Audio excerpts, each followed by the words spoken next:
हाँ, तो आज अपना फर्स्ट चैप्टर का पार्ट 3 होगा और आज के पार्ट में आपको बड़े ध्यान से मैंने हर चीज़ की एक एक शब्द जो इसका है, एक एक वर्ड जो है बहुत इंपॉर्टेंट है, समझ में नहीं आएगा।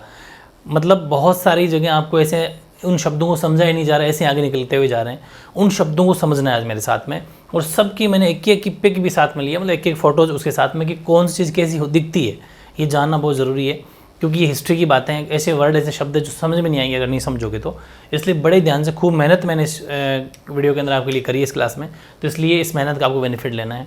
जैसे कि अपन आज मेनली सीखेंगे जो उस टाइम पर जो मन के बनते थे, ठीक है, कि मन के कैसे, मन के मतलब मालाएँ, ये मान लीजिए आप, ठीक है, वो कैसे बनती थी, क्या सिस्टम था, कौन सा पत्थर की उसमें यूज़ होते थे, वो सब बातें अपन सीखेंगे। और सब की मैंने एक एक फ़ोटो ली है सब, ताकि पता चले। जैसे कि पहली बात तो मैं एक बताऊँ आपको, मन के, तो मन के जो हैं ऐसी मालाएं होती थी, ठीक है, ये जो माला ऐसी दिख रही होगी आपको, ऐसी माला होती थी। मैन मन के का मतलब ये है, माला होती थी। ये एक औजार है जो इसको बनाने के लिए काम में लिया जाता था। तो इन मनकों के बारे में अपन पढ़ने वाले हैं, कैसे मनके बनते थे, मनकों का निर्माण, मनकों के लिए जो चीज़ें सामग्री यूज़ होती थी, कौन कौन से देशों से मंगाई जाती थी, ये सारी बातें अपन इसमें पढ़ेंगे। तो ये तो चलो मनकों की बात हो गई, जो मनके आपने देख लिए। अब अपन बात करते हैं इसमें क्या सिस्टम है, और इस पूरे काम को अपन बोलते हैं क्राफ्ट वर्क्स। क्या बोलते हैं इसको? क्राफ्ट वर्क बोलते हैं इसको। क्राफ्ट वर्क का मतलब शिल्पकारी है। 1 मार्क्स में स्टार्टिंग में ही क्वेश्चन बन गया आपका कि शिल्पकारी है, वहीं रुकना है आपको। शिल्पकारी में क्या क्या आते हैं, तो मेन मनके बनाना, शंख की कटाई, शंख बता दूंगा अभी कैसा शंख होता है। ये शंख बेसिकली आपने देखा होगा जो समुद्री जो इलाका होता है, अगर कहीं आप घूमने गए हो तो समुद्र के जो किनारे होते हैं ना, वहाँ पर पानी से बह बह के वो शंख आ जाते हैं। वो काफ़ी कीमती चीज़ होती है। अभी दिखा दूंगा, डायग्राम भी मैंने लिया है उसका, सबका आगे बताऊंगा, लेकिन एक मिनट समझना है।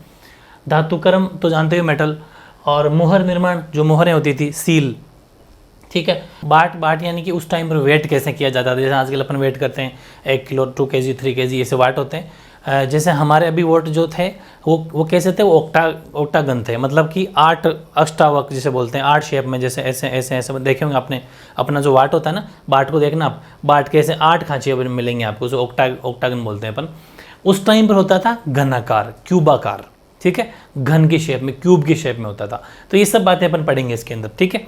तो मेन चीज़ यहीं स्टार्ट होगी। शिल्पकारी में कौन कौन से आगे, मनके बनाना, शंख की कटाई, धातुकर्म, मोहर निर्माण और बाट बनाना, यानी कि बीड मेकिंग, शेल कटिंग, और ये हो जाए metallurgy, seal making and weight making. ये सब, ये शैल है, ये सील है, ये शैल है। शैल मतलब शंख, ये सब इसमें आता था। अब अपन स्टार्ट करते हैं नंबर 1, और नंबर 1 है मनके का निर्माण। पहले एक एक लेंगे। मनके कैसे बनाए जाते थे, सबसे इंपॉर्टेंट क्वेश्चन यही है, यहाँ से क्वेश्चन डेफिनेटली आएगा। मनकों का निर्माण, यानी कि materials are used to make beads बनाने में क्या क्या सिस्टम होता था। पहला तो ये कि मनकों के निर्माण में विभिन्न प्रकार के पत्थर यूज में आते थे, बस यही समझना है। अब वो पत्थर कौन कौन से थे, यानी to make beads variety of stones like, पहला है वो है कार्निलियन। मैं एक एक को समझाऊंगा। कार्निलियन को देखना, ये कार्निलियन एक तरीके से लाल रेड कलर का पत्थर होता था, ठीक है, सुंदर लाल रंग का, ये कार्निलियन होता था, ठीक है। इनके द्वारा मतलब मन के जब बनाए जाते थे, एक तो कार्निलियन आपको समझ में आ गया होगा, इसकी मैं बात कर दी मैंने, ठीक है। इसके बाद में मैं आपकी बात करूंगा, फिर वो है जेस्पर। ये जेस्पर लेते हैं अपन, जेस्पर की फोटो देखो इस तरीके से, मतलब ये भी एक पत्थर ही है, ये भी पूरा पत्थर ही है, लेकिन ये जेस्पर आपको ऐसा पत्थर नजर आएगा, इसको भी काम में लिया जाता था, ठीक है। ये जेस्पर हो गया, आपने एक एक समझ गए होंगे आप, स्क्रीनशॉट इसमें आप समझ सकते हो। जेस्पर के बाद में अपन जो ये जेस्पर जो है एक तरीके से एक उपरत्न होता था, यानी कि जेस्पर एक kind of semi precious stone. ये हालांकि होते सब पत्थर के ही थे, बस आपको थोड़ा नॉलेज हो जाए। वैसे टोटली कुल मिला के अपन को करना तो याद ही है, सीधी सी बात है, ठीक है। एग स्फटिक की पर मैं बात करूं तो ये देखो स्फटिक है, इसकी भी आप इस इमेज को देख सकते हो, ये स्फटिक है, मतलब एक तरीके से पत्थर ही है ना, स्फटिक है, डायमंड जैसा, मतलब ऐसा पत्थर वो जो जिसके लगभग थोड़ा आर पार जैसा दिख जाता है, वैसा ये स्फटिक था अपने, इसको भी मनकों के अंदर काम में लिया जाता था, ठीक है। और फिर बात आती है क्वार्ट्ज। क्वार्ट्ज तो समझते हो, क्वार्ट्ज अलग चीज़ हो गई। एक होती है सेल खड़ी, क्वार्ट्ज भी पत्थर ही है, क्वार्ट्ज भी एक पत्थर ही है, जैसे एक मेटल का होता है, धातु का बना होता है, और ये है सेल खड़ी, ठीक है, वो भी एक पत्थर ही है, सेल खड़ी। जैसे कोई पुराने नमक खाता था ना उस टाइम पर, कोई पहले टाइम पर बड़े बड़े दाने वाले नमक, वैसे सेल खड़ी टाइप ये पत्थर होता था। इन सब को एक एक इमेज आपने देख ली होगी, इन सब जैसे पत्थरों को प्रयुक्त किया जाता था बीड्स में, ठीक है। यानी कि अपना जेस्पर हो गया, क्रिस्टल हो गया, क्वार्ट्ज हो गया, एंड स्टेटाइट। स्टेटाइट का मतलब हो गया अपने ये सेल खड़ी, ठीक है। इन सब का यूज़, तो मेनली 1 मार्क्स में क्वेश्चन तैयार यहीं पर हो गया कि मन के बनाने में कौन कौन से पत्थर, कौन कौन से स्टोन यूज़ किए जाते थे। तो नंबर 1 हो गया अपना, वो हो गया कार्निलियन, ठीक है। नंबर 2 हो गया अपना जैस्पर, नंबर 3 हो गया स्फटिक, ठीक है। नंबर 4 क्वार्ट्ज, और नंबर 5 सेलखड़ी। सेलखड़ी का मतलब हो गया स्टेटाइट। ये 5 तरह के आपको पत्थर याद करने हैं। पांचों की पिक मैंने आपको दिखा दी, वैसे आप समझ गए होंगे, पिक की जरूरत नहीं है, लेकिन हाँ ठीक है, नॉलेज हो जाना चाहिए। बाकी नाम आपको याद करने हैं, ठीक है। इन सब से ये मालाएं मन की बनती थी। इनके निर्माण में बेसिकली जो मेटल की अपन बात करें तो तांबा, कांसा और सोने जैसी धातुएं भी प्रयुक्त की जाती थी, ठीक है, इस मनकों में। तो metals like copper, bronze and gold were also use in making beads. इसको भी अपन इनको भी काम में लेते थे। ये भी काफ़ी इंपॉर्टेंट चीज़ है। और एक मैं बात कर दूं आपको, मैं यहाँ पर एक बात की थी मैंने आपके इसकी शंख की, ठीक है। तो अपन शंख को भी देख लेते हैं। ये जो मैंने कहा था समुद्र के किनारे आपको नज़र आएगा, ये शंख है, ठीक है। ये शंख ऐसे होते हैं, जो समुद्र जो होते हैं उनके किनारे आपको ये सब चीज़ें, अगर कहीं गए हो ऐसे समुद्री इलाकों में कभी घूमने के लिए, तो समुद्र सीज के जो किनारे होते हैं जहाँ से पानी ऐसे बहता बहता कहीं रुक जाता है, ऐसे बहाव आता है फिर रुक जाता है, तो वहाँ पर ये महंगे महंगे शंख जो होते हैं, ये आपको ये शंख के खोल है, ये देखो शंख के खोल है, ठीक है, खोल है, ये आपको दिख गए होंगे। बार बार अपन यूज करेंगे इनका, शेल्स का, हिंदी इंग्लिश में बोलते हैं शेल्स, हिंदी में बोलते हैं शंख, इनका भी यूज होता है। तो ये सब थे जिनका मन के निर्माण के अंदर इनका जो बेसिकली काम किया, यूज़ किया जाता था, ठीक है। इनको अपन ने देख लिया एक एक चीज़। बात करते हैं नेक्स्ट, तीसरा पॉइंट, 2 पॉइंट पढ़ लिए। तीसरा पॉइंट है कि इनके निर्माण में शंख, जो भी मैंने आपको फोटो में पिक में दिखा दिया, फायोन्स जो अपन ने पिछले वीडियो में पढ़ लिया था, फायोन्स जो एक छोटा सा बर्तन था जिनको ये मतलब उसमें कुछ खुशबूदार पदार्थ रखते थे, सुगंधित वो वाला, तथा पक्की मिट्टी आदि का प्रयोग किया जाता था। पक्की मिट्टी का मतलब ये मिट्टी को पका लेते, जैसे अपन मटके बनाते हैं तो उसमें पक्की मिट्टी, चिकनी मिट्टी को पका लिया जाता है, वैसे ही। तो शेल, फायंस एंड टेराकोटा और Brunt clay were also use in making beads, काम में लेते। चौथा, कुछ मनके जो होते थे ना, वो 2 या उससे अधिक पत्थरों का भी आपस में जोड़ के बना देते थे। ऐसी बात नहीं कि एक ही पत्थर का बनता था, हालांकि वो सब 5 प्रकार के अपने जो डिफरेंट पत्थर देखे थे उन सबसे मिलके बनता था, लेकिन कभी कभी ऐसा भी होता था कि 2 पत्थरों को एक साथ मिला के, यानी पीस के उनको यूज़ करके भी बना दिए जाते थे। तो वो भी है कि कुछ मनके 2 या उससे अधिक पत्थरों को आपस में जोड़कर बनाए जाते थे, और कुछ सोने के टॉप वाले पत्थर के होते थे, ठीक है। कुछ जो ऐसे थे सोने के टॉप, सोना जो होता है ना उसके ऊपर कुछ खोल चढ़ा दिए जाते हैं, जैसे कहते हैं ना कि इसको गोल्ड मेडल मिला है, तो गोल्ड मेडल वो पूरा सोने का नहीं होता, उसके ऊपर कवर लेप चढ़ा दिया जाता है, वैसे ही सोने के टॉप, समझ गए, वाले पत्थर भी होते थे। यानी कि some beads were made of 2 और मोर स्टोन्स सीमेंटेड टुगेदर और some of stone with gold caps, ठीक है। और फिर इनके कई आकार होते थे, इनके मनकों के डिफरेंट आकार होते थे। चक्राकार हो गया, मतलब अलग अलग शेप के होते थे, यानी कि अगर the shapes of were numerous, तो D shaped, cylindrical, spherical, barrel shaped और सेगमेंटेड, यानी कि चक्राकार, बेलनाकार, गोलाकार, ढोलाकार, खंडित। शानदार तरीके से चारों पॉइंट हो गए। ये हैं मनकों के निर्माण, कैसे मनके बनते थे, कौन कौन सा पत्थर स्टोन यूज होता था, कैसे कैसे ये इनकी शेप होती थी, सब मैंने बता दी। प्रॉपर तरीके से आपका आंसर तैयार हो गया, ठीक है। नेक्स्ट बात करें तो मनके बनाने में थोड़ी डिफरेंस था। जैसे अपन कहते हैं ना कि यार ये काम करना ईजी है, जबकि ये काम करना थोड़ा मुश्किल है। जैसे अपन को ड्राइंग बनाते हैं अगर किसी के ऊपर, तो कहते हैं ना कि इस पर ड्राइंग अच्छी बनी यार, ये पेज अच्छा था, और किसी पे कोई पेज या कोई चीज़ मुश्किल होती है। वैसे ये जो मनके बनाते हैं इनकी टेक्निक, जो तकनीक थी उसमें यह था कि मनके बनाने की तकनीकों में प्रयुक्त पदार्थ के अनुसार भिन्नताएँ थी, थोड़ी डिफरेंट था। कैसे कि सेलखड़ी पर बनाना ईजी था, क्योंकि सेलखड़ी का जो पत्थर होता है ना, सेलखड़ी जो एक बहुत मुलायम पत्थर था, ठीक है, ये तो थोड़ा सॉफ्ट था, तो सीधी सी बात है, जो सॉफ्ट होगा, जो मुलायम होगा, वो उसको बनाना बहुत ईजी है। तो ये मुलायम पत्थर है, तो इस पर सरलता से काम हो जाता है, ईजिली काम हो जाता है ना। टेक्निक्स फॉर हेडिंग तो समझ गए होंगे, the difference in techniques for making beads. Exam में क्वेश्चन ऐसा आ सकता है कि मन के बनाने की जो तकनीक थी उनमें जो भिन्नताएँ थी, डिफरेंसेस थे, वो कौन कौन क्या क्या हो सकते हैं। तो 2 डिफरेंस मेन थे कि techniques for making beads differed according to the material. Steatite a very soft stone was easily work, तो उस पर ईजिली काम किया जा सकता था, है ना। जैसा ये मैंने आपको यहाँ पर बता दिया था, पीछे वही सेलखड़ी है, ये वापस सेलखड़ी का पत्थर, ये बार बार दिखाने की वैसे ज़रूरत नहीं है, फिर भी लगा दिया। सेकंड है, कुछ मनके सेलखड़ी चूर्ण के लेप को सांचे में डालकर तैयार किए जाते थे। इस सेलखड़ी को पीस लिया जाता तो इसका चूर्ण बन जाता, उस चूर्ण को किसी लेप में डाल के, कोई जैसे स्ट्रक्चर होता है कोई भी, अपन कोई भी शेप बनाते हैं तो किसी एक बड़ा सांचा बना लेते हैं, उसके अंदर उसको फिट कर लेते हैं और फिर वैसे वैसे शेप बन जाती है। जैसे ईंटें कैसे बनाते हैं, ईंटों में मिट्टी को पका लिया जाता है, फिर एक सांचा होता है लोहे का, उसके अंदर उसको पैक कर देते हैं और फिर उसमें सांचे से वो पक जाती है, तो वो सूखने के बाद में ईंट बाहर निकाली जाती है। वैसे एक खांचा सांचा बना लिया जाता है, उसमें इस तैयार किए जाते हैं। इससे विविध आकारों के मनके बनाए जा सकते थे, अलग अलग डिफरेंट जो भी शेप देनी थी, मैंने बताया ना कि गोलाकार, स्पेरिकल, सब कुछ, सिलेंड्रिकल, बेलनाकार, सब। सेलखड़ी के सूक्ष्म मनके कैसे बनाए जाते थे, हालांकि ये क्वेश्चन अभी भी मतलब इनके पुरातत्वविदों के लिए क्वेश्चन बना हुआ है, पहेली बना हुआ है कि सेलखड़ी के सूक्ष्म छोटे मनके कैसे बनाए जाते थे। ये प्रश्न प्राचीन तकनीकों को अध्ययन करने वाले पुरातत्वविदों के लिए आज भी एक पहेली बना हुआ है। ये मैंने जानबूझ के लाइन लिखी है, ना भी लिखता तो चल जाता, लेकिन ये जानना है 1 मार्क्स में क्वेश्चन आ जाए कि ऐसी कौन सी टेक्निक या तकनीक थी जो आज भी पुरातत्वविदों के लिए एक पहेली बना हो, तो वो था शेलखड़ी। शेलखड़ी ये इसके चूर्ण से जो कोई भी चीज़ छोटी सूक्ष्म बनाते हैं वो कैसे बनते हैं, आज भी इनको समझ में नहीं आया।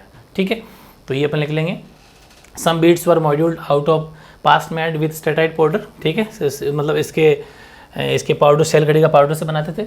This permitted making a variety of shape, अलग अलग डिफरेंट जो भी शेप देना चाहते दे लेते हैं। तो how the steatite micro beads, हालांकि ये जो क्वेश्चन अभी भी आज भी इनके टेक्नोलॉजी ये जो समझ में नहीं है आर्कियोलॉजिस्ट के, तो ये वाली आज भी एक पहेली बनी हुई है। The steatite micro Beed was made remains a puzzle for archaeologist studying ancient technology, आज भी एक पहेली जो बना हुआ है।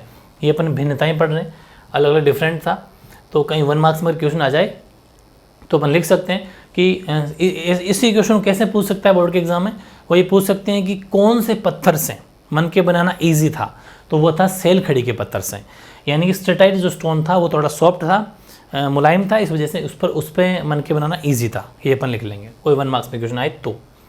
फिर मनके बनाने की प्रक्रिया, यानी कि प्रोसेस क्या थी, कैसे बनता था मनके बनाते थे कैसे थे। तो पहले अपन ने क्या सीखा, देखो पूरे सिस्टम देखो। पहले अपन ने देखा मनके का निर्माण, कि कौन कौन से पत्थर वगैरह यूज़ करते थे। ठीक, फिर अपन ने देखा कि कौन सा पत्थर अच्छा था, सॉफ्ट था। अब अपन देख रहे हैं प्रक्रिया, काम कैसे स्टार्ट होगा, मतलब कैसे मनके बनते थे।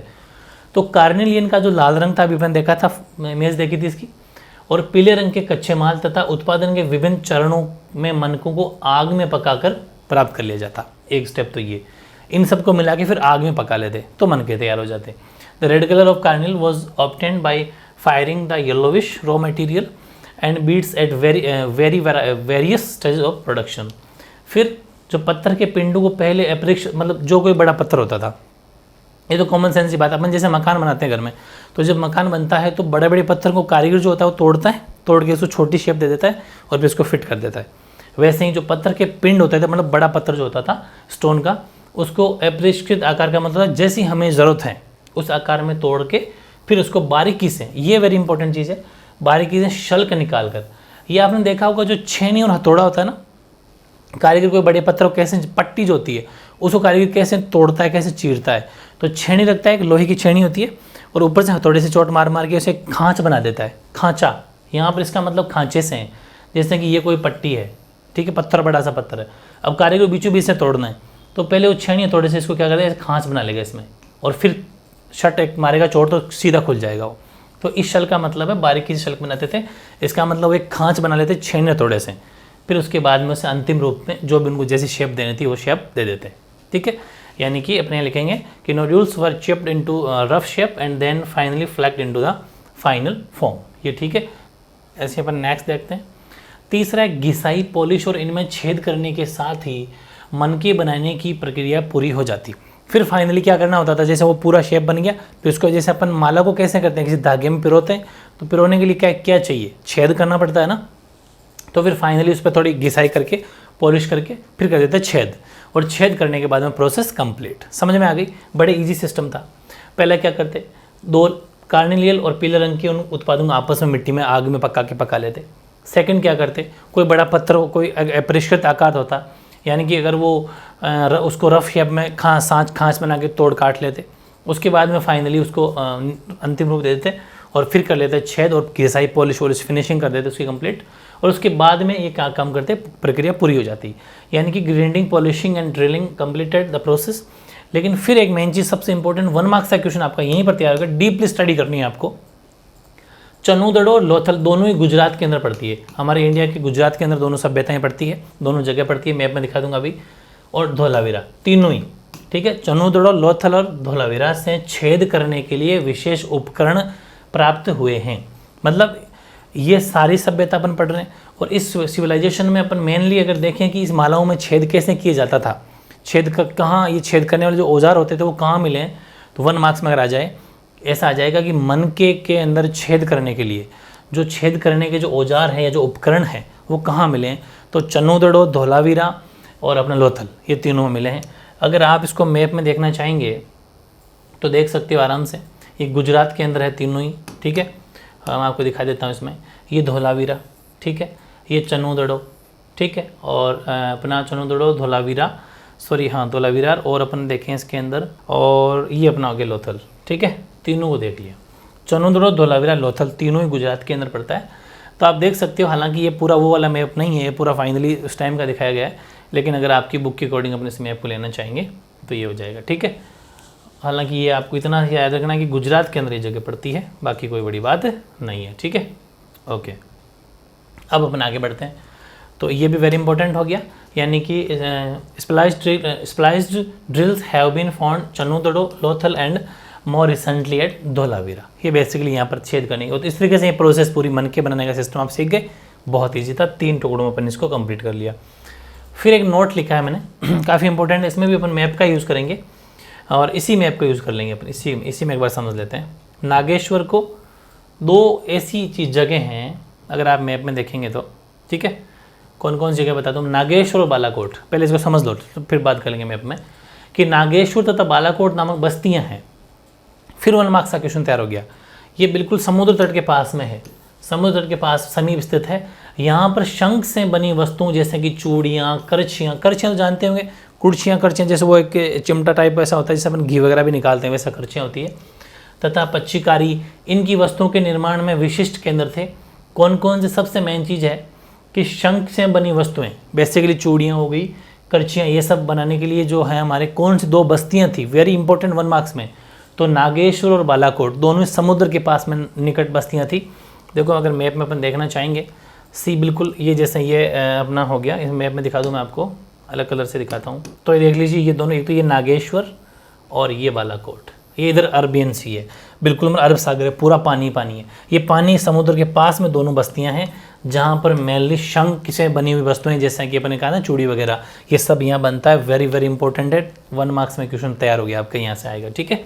ओके, तो ये समझ में आ गया, यानी कि Nageshwar and Balakot both settlements are near the coast, these were specialized centers for making shell object. Mainly इनका क्या काम था, शेल ऑब्जेक्ट, यानी कि जो शंख से बनी वस्तुएं थी वो सब, इंक्लूडिंग इसमें क्या क्या था, बैंगल्स यानी चूड़ियाँ थी, लेडल्स का मतलब हो गया करछियाँ, ठीक है, and inlay which were taken to other settlements. Similarly it is likely there too finished products such as beads from Chanhudaro and Lothal were taken the large urban centres of at Mohenjodaro and Harappa. ऐसे ही अपन बात करें तो यहाँ से वस्तुएं दूसरी बस्तियों में भेजी जाती थी, ऐसी बात नहीं है कि सिर्फ ये यहीं पर थी, यहाँ से जो ये चीज़ें बनती थी वो दूसरी बस्तियों में भेजी जाती थी। जैसे कि चनूदड़ो और लोथल से तैयार माल है ना, वो उस टाइम पे जैसे कि मनके वगैरह, ये मोहनजोदड़ो, हड़प्पा जैसे बड़े शहर केंद्रों में भी भेजे जाते थे। मैंने कहा था कि 7-8 मैंने फर्स्ट पार्ट के अंदर आपको बिग सिटी बताई थी, बड़े शहर बताए थे, जिसमें मोहनजोदड़ो और हड़प्पा सबसे बड़े शहर थे। यहाँ पर भी, यहाँ से चनूदड़ो और लोथल से जो ये बना के भेजते थे बैंगल्स वगैरह, ये वहाँ पर भी भेजा जाते थे, मोहनजोदड़ो हड़प्पा जैसी संस्कृति बड़े शहरों में भी, ठीक है। ये बात हो गया अपना, तो ये मतलब ये 1 मार्क्स में क्वेश्चन आएगा। पहली बात तो ये कि कौन सी 2 बस्तियाँ थी, नागेश्वर, बालाकोट, ठीक है, ठीक। अगला है शिल्प उत्पादन केंद्रों की पहचान कैसे करते थे। आपके दिमाग में आ रहा होगा कि पहले इन लोगों ने पहचाना कैसे कि यहाँ पर शिल्प का काम होता था, यानी यहाँ पर क्राफ्ट्स का काम होता था। ये क्रॉप नहीं है भाई, ये ठीक करना इसको, ये क्राफ्ट है, क्राफ्ट, ठीक है, क्राफ्ट का मतलब शिल्प, craft FT, CRAFT, craft production है ये। तो क्राफ्ट प्रोडक्शन में कैसा क्या यूज़ होता था वो अपन को समझना है। जैसे कि इसके लिए पुरातत्व सामान्यतः कैसे पहचान करते थे, तो प्रशस्त्र पिंड, ये प्रशस्त्र पिंड है ना, ये पत्थर जो होते हैं, देखो एक्चुअली क्या होता है, जैसे अपन कोई काम करते हैं, पूरी बात को समझना। जैसे अपन ने कोई कागज़ काटा, आपने कागज़ काटा, कैंची से कागज़ काट रहे हो आप, तो उसकी कोई शेप देना चाहते हो, जैसे कोई ऐसी कोई शेप देना चाहते हो, गोल सर्कल काटना चाहते हो, आपने बड़ी बारीकी से काम किया, बाकी जो बच गया पेज उसको भी आपने काम में लिया, लेकिन थोड़ा बहुत तो टुकड़े गिर जाते हैं। वैसे ये प्रशस्त पिंड का मतलब होता है छोटे पत्थरों के टुकड़े, छोटे पत्थर से भी छोटे छोटे पत्थर के टुकड़े, जो कि ये बड़े बड़े पत्थरों को तोड़ते थे सांचे बना के, तो फिर पीछे जो गिर जाता था वो प्रशस्त पिंड। पूरे शंख तो अपने पढ़ लिया, शेल्स, और तांबा अयस्क यानी जो अपना कॉपर के कुछ और वो जैसा कच्चा माल, औजार और कुछ अपूर्ण वस्तुएं, यानी कि अपूर्ण वस्तुएं का मतलब यहाँ पर ये है अनफिनिश्ड ऑब्जेक्ट का मतलब ये कि जो तैयार नहीं थी, जैसे कुछ मनके ऐसे होते थे वो तैयार नहीं होते थे, इस टूट फूट हो जाती है, उनको गिरा देते, ऐसी वस्तुएं। या फिर कुछ फेंक देते हैं माल कि ये तो रिजेक्ट हो गया भाई, ये पत्थर सही नहीं है, उसको फेंक दिया, ये सब। और कुछ कूड़ा करकट, ये सब लोग वहाँ पर जुटाए ना, तब पता चला। मैं एक एग्जाम्पल दूँ शानदार सा, जैसे अपना घर होता है, सुबह सुबह गाड़ी वाले आया, घर से कचरा निकाल, या आपने गाना सुनते हुए गाड़ी आ जाती है, तो फिर अपन क्या करते हैं, कचरा लेके उस गाड़ी में डालते हैं, ठीक है। तो उस गाड़ी में जो कचरा डाला जाता है, एक्चुअल में जो अपनी डस्टबिन जो होता है, उसके अंदर जो सिस्टम है, उससे पहचान होता है घर में किन किन चीज़ों का यूज़ हुआ है, कौन सी सब्जी यूज़ हुई है, कौन सा और भी चीज़ अपन एक फ्रूट्स वगैरह, कुछ ड्राई फ्रूट्स वगैरह, जो भी उसके अंदर जो उनके अंदर कचरा डालते हैं, उससे पता चलता है कि ये यहाँ के लोग क्या खाते हैं और क्या उसमें डाला गया है। वैसे ही जो उस टाइम के जो कूड़ा करकट था ना, कूड़ा करकट जो था वो सबसे पहचान का सबसे बेस्ट तरीका था। उस कूड़े करकट को खंगोला तब पता चला, उसमें छोटे मोटे पत्थर थे, कोई शंख था, कोई तांबे के छोटे टुकड़े थे, उनसे पता चला था कि अच्छा ये सभी लोग यूज़ करते थे। तो एग्जाम्पल मेरे हिसाब से आपके फिट बैठेगा दिमाग में। तो raw material such as stone, nodules, whole shells, copper और टूल्स, अनफिनिश्ड ऑब्जेक्ट का मतलब समझ गए, जो तैयार नहीं होता था, रिजेक्ट और वेस्ट मटेरियल, सब उनके काम आता था। सबसे बेस्ट पहचान तो कूड़ा करकट ही होती थी, वेस्ट, क्योंकि वेस्ट से ही पहचान होती है सबसे बढ़िया कि क्या लोग कैसा क्या यूज़ करते हैं, ठीक है। Best indicators of craft world, easy है, ये था पहचान का। फिर एक चीज़ और है कि कभी कभी जो बड़े बेकार, जैसे कि एक इतना बड़ा इन्होंने पत्थर ले लिया कि चलो भाई इसे स्टोन से अपन मन के बनाएंगे, लेकिन अपन देखते हैं ना कभी कभी वो ख़राब निकल जाता है। जैसे अपन घर में मार्बल लगाते हैं, तो उस मार्बल में कोई पीस जो अपन लेके आते हैं इकट्ठा, वो एकदम वो थप्पी बोलते हैं, वो पूरा लेके आ गए, लेकिन कोई ख़राब निकल जाती है, तो उस पूरे को फिर यूज़ नहीं कर सकते, उसको रिजेक्ट कर दिया जाता है। वैसे अगर बड़ा बेकार कोई टुकड़ा मिल गया, उसको छोटे आकार की वस्तुएं बनाने के लिए प्रयोग किया जाता था, ठीक है। इसका मतलब ये है कि पूरा तो रिजेक्ट होगा नहीं, कोई छोटा मोटा को निकल जाएगा, बाकी तो मोस्टली वो ख़राब है, बेकार है। लेकिन अगर छोटा भी निकल जाए तो बढ़िया, ये कोशिश पूरी करते थे। ये वहाँ पर देखा गया। ये कैसे पता चला कि जैसे इतना बड़ा कोई पत्थर है, मैं ऐसे ही गोल शेप ले रहा हूँ, अब इसमें उनने इतनी कोशिश करी है कि यार बाकी तो पूरा ख़राब है, लेकिन इतना सा भी अगर सही है ना, तो इन्होंने इतना सा कि छेद करके निकाल लिया उसमें से, और ये बड़ा टुकड़ा उनको पीछे वहीं छोड़ गए। तो जैसे ही इन पुरातत्वविदों ने, आर्कियोलॉजिस्ट ने इसको देखा, तो इतना बड़ा पत्थर जो बाकी तो पूरा रिजेक्ट था, लेकिन इतना सा अगर उसमें ठीक हुआ होगा, इन्होंने छेद करके उसको खोद के तोड़ के निकाल लिया बाहर। इसका मतलब ये है कि इस बड़े बेकार टुकड़े से प्रकट करते हैं कि वहाँ पर शिल्प उत्पादन का काम होता था, वरना इन छोटे से टुकड़े को निकालने की क्या ज़रूरत थी, है ना। ऐसा अंदाज़ा लगाया जाता है, बाकी कोई बड़ी बात नहीं है। यानी कि समटाइम्स लार्ज वेस्ट पीस पर used up to make smaller object, but minuscule bits were usually left in the work area. These trackers suggested that these sites may be have been centers of craft production.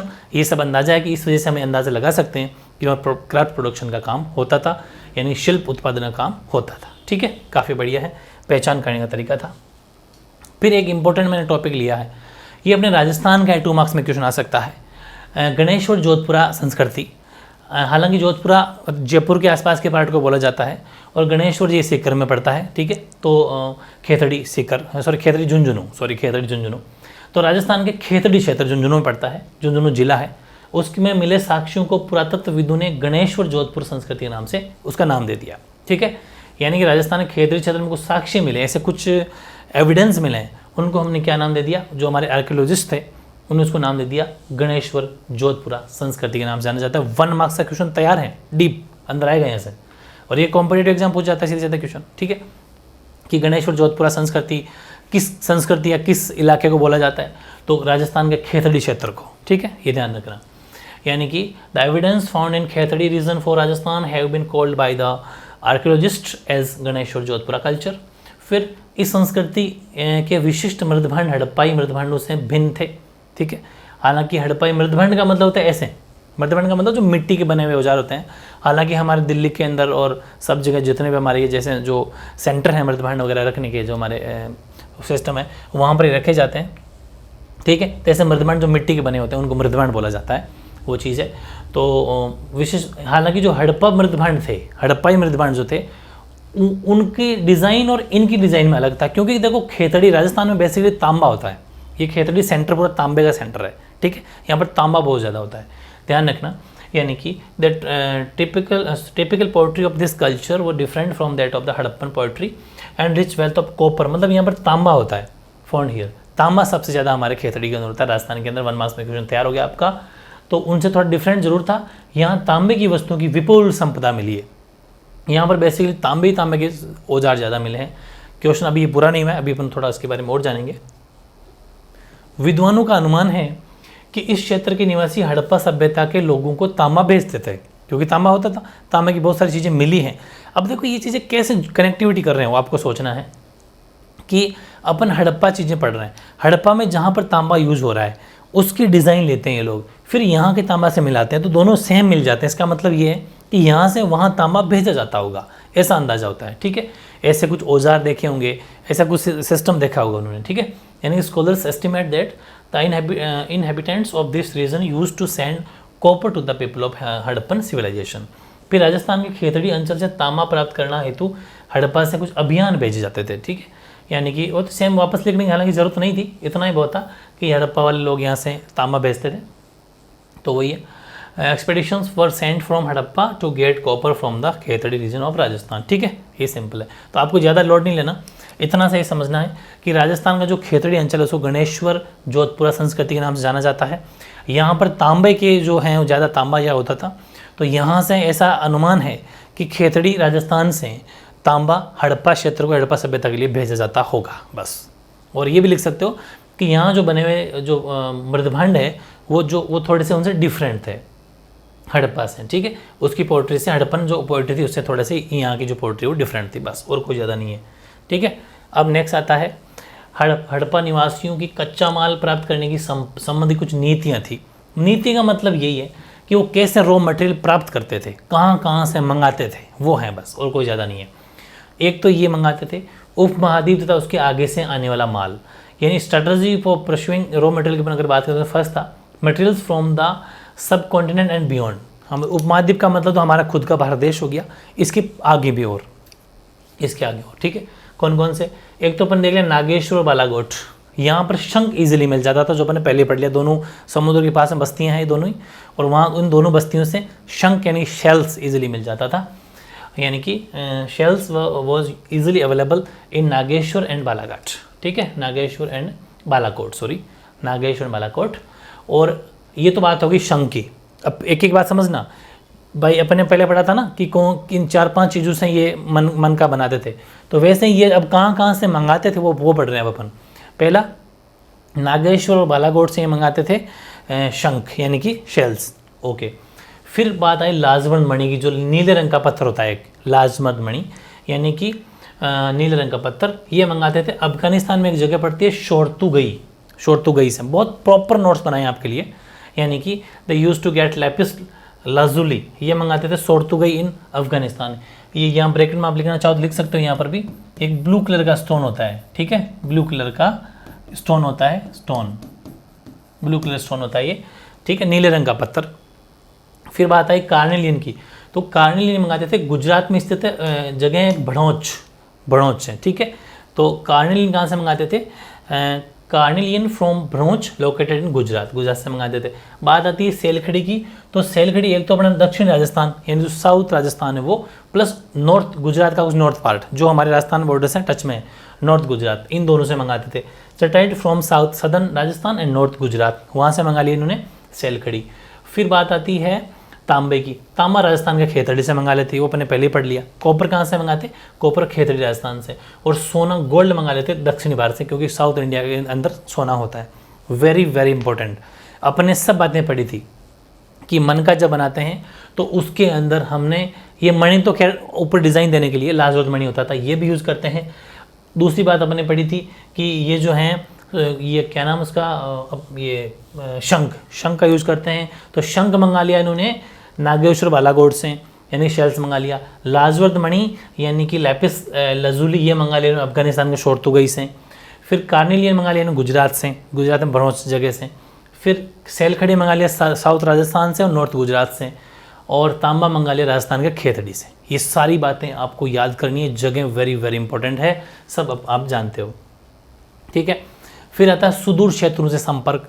सुदूर क्षेत्रों का मतलब contact with distance land, और भी इनके समुद्री इलाकों, समुद्र के उस तरफ भी इनके कॉन्टैक्ट थे। जैसे कि हड़प्पा निवासी अरब प्रायद्वीप के दक्षिण पश्चिम छोर पर स्थित ओमान से भी तांबा मंगवाते थे। ऐसी बात नहीं कि सिर्फ राजस्थान से तांबा मंगवाते थे, ये ओमान से भी तांबा मंगवाते थे। इस टॉपिक को पढ़ाने से पहले मैं एक चीज़ और लिखाना चाहूँगा, जो मैं ये मानता हूँ, आप साइड में लिख लेना, मेरी बात समझना ध्यान से। देखो ये कुछ अपने हिसाब से नाम देते थे, जैसे आजकल के नाम में और पहले के नामों में जो फ़र्क आता है ना हिस्ट्री में, वैसे ही एक्चुअल में क्या है कि ये जो कुछ जगह जैसे मेसोपोटामिया के जो लोग हैं ना, वो दिलमुन कहते थे बहरीन द्वीप। उस टाइम पर दिलमुन को क्या कहते हैं, आज का बहरीन द्वीप। मगान का मतलब ओमान, ये ओमान को कहते हैं मगान।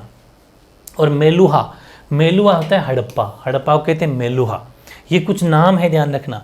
जो आज का हड़प्पा है ये उसको मेलुहा कहते हैं, जो आज का ओमान है उसको ये मगान कहते हैं, आज का जो दिलमुन उसको बहरीन द्वीप कहते हैं। ये इनका उन टाइम का नाम था, इस हिसाब से जानते थे उसको, ये भी ध्यान रखना। तो अब वापस आता हूँ मेरे इस क्वेश्चन पर अपने कि द हड़प्पन प्रोबेबली, अच्छा एक चीज़ और बता दूँ मैं आपको, हाँ, हड़प्पा वाले मेलुहा को हड़प्पा के बता दिया। और एक पिकॉक भी था, ये देखो मोर, ठीक है। ये मोर को कहते थे हाजा पक्षी, पिकॉक को क्या कहते थे, हाजा बर्ड। ये भी साइड में लिख लेना, ये 1 मार्क्स से क्वेश्चन है, सीधे मैच द फॉलोइंग में आ जाते हैं। मोर को कहते थे हाजा पक्षी, हाजा बर्ड। हड़प्पा जो रीजन है, हड़प्पा को कहते थे मेलुहा। ओमान जो है उसको कहते थे मगान। बहरीन द्वीप कहते थे दिलमुन को। ये सारी बातें आपको याद हो गई, ठीक है, 4 बातें हो गई है, ठीक है। तो मेसोपोटामिया के लेख जो होते थे, जो टेक्स्ट जो उनके मिले हैं लिखे हुए, उनमें दिलमुन, जिसको ये कहते थे, मगान और मेलुहा नामक क्षेत्रों से संपर्क की जानकारी मिलती है। भाई हिस्ट्री में क्या होता है, लेख लिखे होते हैं, तो वहाँ पर जो बातें लिखी हुई थी उनसे पता चलता है कि ये सब बातें उसमें रिकॉर्ड है, ऑन रिकॉर्ड। यानी कि Mesopotamian text mention contact with region named Dilmun, जिसको अपन आइसलैंड ऑफ ये बहरीन, और मगन या जो ओमान, और मेलुहा जो कि हड़प्पन रीजन को बोलते थे।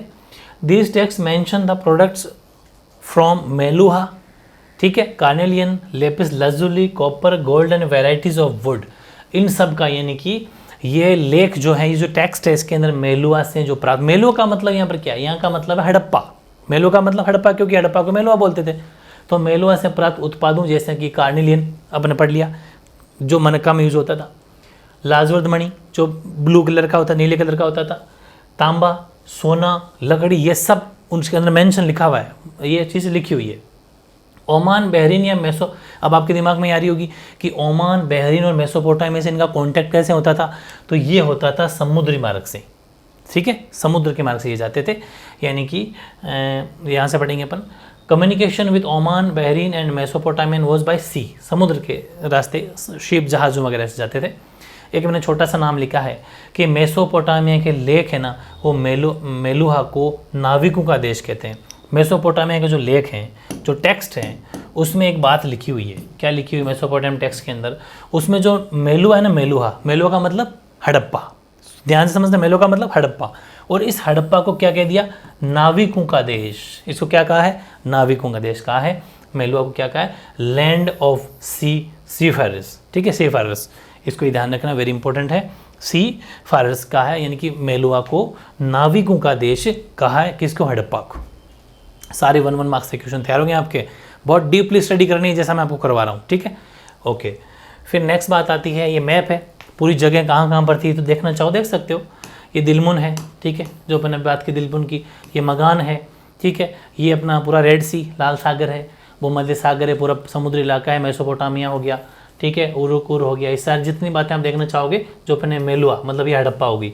ये लोथल, ठीक है, मेलुहा वैसे आज का हड़प्पा होगी, वैसे ये मेलुहा बोलते थे इसको। और अर्बन सी वगैरह ये मैप में देखना चाहोगे तो आपको दिख जाएगा, वैसे कोई लोड लेने की ज़रूरत नहीं है, ठीक है, ओके। क्योंकि जब अपन मैप पढ़ेंगे तो ये बातें सारी मैप में और पढ़ा दूंगा मैं, लेकिन हाँ, नॉलेज करना ज़रूरी है। फिर बात आती है, बढ़िया क्वेश्चन बहुत, कि हड़प्पा लिपि एक रहस्यमय लिपि थी, समझाइए। Harappan script was an enigmatic script, explain. क्योंकि मेन चीज़ यही है कि जो हड़प्पा जो लिपि है, रहस्यमय का मतलब उसको आज तक कोई पढ़ नहीं पाया, इसलिए वो रहस्यमय हो गई, ठीक है। तो हड़प्पाई मोहरें, जो मोहर होती, सील होती थी, उन मोहरों पर एक पंक्ति में कुछ लिखा है जो संभवतः जो उनका मालिक होता है, मालिक के नाम व पदवी को दर्शाते हैं कि ये हमारा मालिक और ये इसकी रैंक, जैसे कि पदवी का मतलब राजा हैं, वो क्या है, कौन सी पोस्ट है, वो सूबेदार, मेजर है, जैसे पोस्ट होती है ना, वो पदवी होती है। तो Harappan seal usually have a line of writing probably containing the name and title of the owner. ये पता नहीं चल रहा है हालांकि कि क्या लिखा हुआ है, क्योंकि इसको पढ़ तो कोई पाया ही नहीं ना, लेकिन ऐसा अंदाज़ा है कि शायद, क्योंकि ऐसा अंदाज़ा लग जाता है कि एक राजा की फ़ोटो होती है, उसका नाम और उसकी रैंक होती होगी, क्योंकि और तो फ़ोटो के बारे में क्या लिखेगा कोई इंसान, जब कोई पिक लगी हुई तो उसके बारे में कुछ लिख दिया होगा, ऐसा अंदाज़ा है।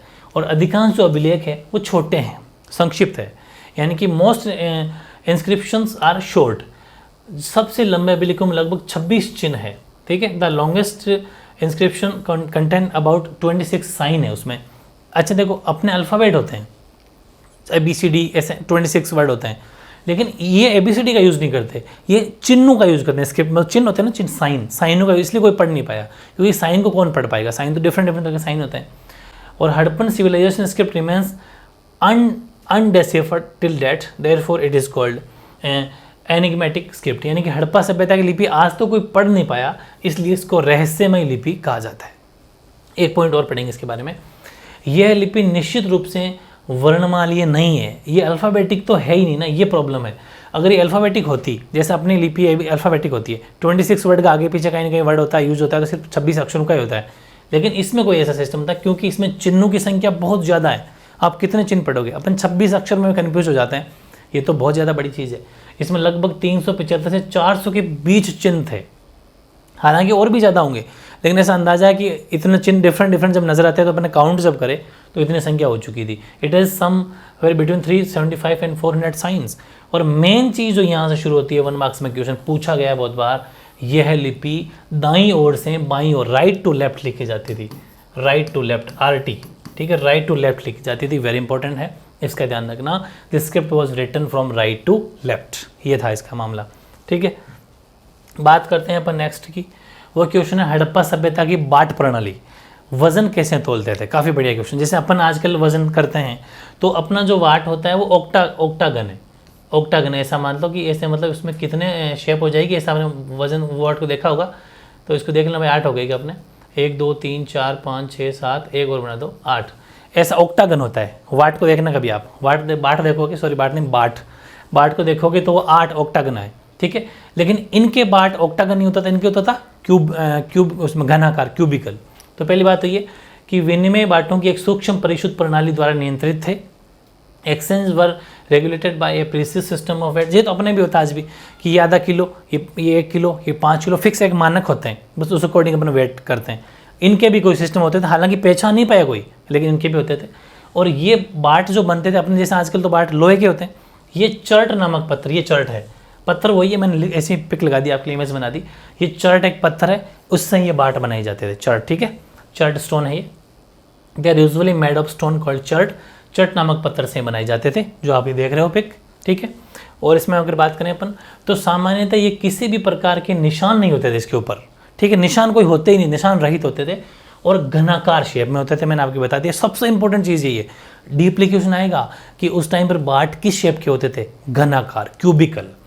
Generally they are cubical with no marking, कोई मार्किंग नहीं। अपने ऊपर तो मार्किंग होती है कि ये 5 kg का है, ये 3 kg का है, ये 2 kg का है, लेकिन उस टाइम पर ऐसा कुछ भी नहीं, ये 1 kg का है, ठीक है, 2 kg हो गया, 1 kg हो गया, लेकिन उस टाइम पर कोई मार्किंग नहीं थी।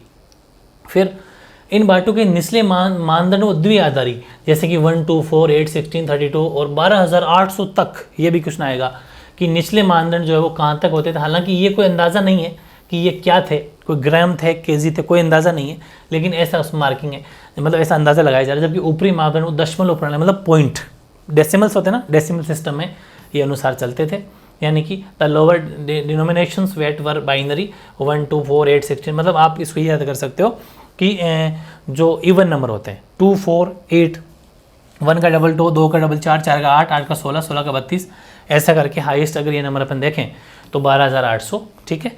ये भी वेरी इंपॉर्टेंट है, हाईएस्ट नंबर भी पूछा जा सकता है 1 मार्क्स में। While the higher denominations followed the decimal system, और जिसका मेन जो मानदंड होता था वो ऊपरी मानदंड यानी कि जो हायर डिनोमिनेशन था वो होता था दशमलव प्रणाली, डेसिमल सिस्टम। इनके बारे में ज़्यादा नॉलेज नहीं है ना, इतना सा पढ़ना पड़ेगा अपन को, क्योंकि ना तो केजी, ग्राम, वाट कोई अंदाज़ा नहीं है, ठीक है। छोटे बाटों का प्रयोग हाँ ये पक्का है, जैसे ही छोटे होते थे ना 1, 2, 4 तक के, ऐसा मान लीजिए आप, इनको ये सोने की जो चीज़ होती है ना, आभूषण वगैरह है ना, ऑर्नामेंट्स, और मनकू को तैयार करने के लिए किया जाता, मतलब उनका वजन करने के लिए करते थे, ऐसा अंदाज़ा लगाया जा रहा है। The smaller weights were probably used for weighing jewellery and beads, ठीक है। और एक लाइन ये भी लिख देना, जो तराजू होती है, तराजू ऐसी तरह जिसके अपन वजन रख के तोलते हैं या वेट रख लिया तोलते हैं, तो धातु से बने तराजू के पलड़े भी मिले हैं, यानी कि metal scale pans have also been found, वो भी मिले हैं, यानी तराजू भी हमें मिली है जो मेटल, ऐसा मानो लोहे की या कॉपर की बनी हुई हो सकती है, वो भी मिले हैं, ठीक है। तो इस तरीके से बहुत ज़बरदस्त क्लास है आज की भी, और बहुत ज़्यादा मैंने एक एक चीज़ पर सर्च करके हर चीज़ की इमेज भी लगा दी है, मैप भी लगा दिया, ताकि आपको ये चीज़ें समझ में आए, ठीक है। क्लास ज़्यादा बड़ी ना हो, और चीज़ें समझनी भी आपको, मेरे साथ नोट्स भी बनाने हैं, इसलिए अब 1 या 2 क्लास और होगी, उसके बाद में बहुत ही प्यारा सा नॉलेजेबल चैप्टर अपना कंप्लीट हो जाएगा, ठीक है। ओके।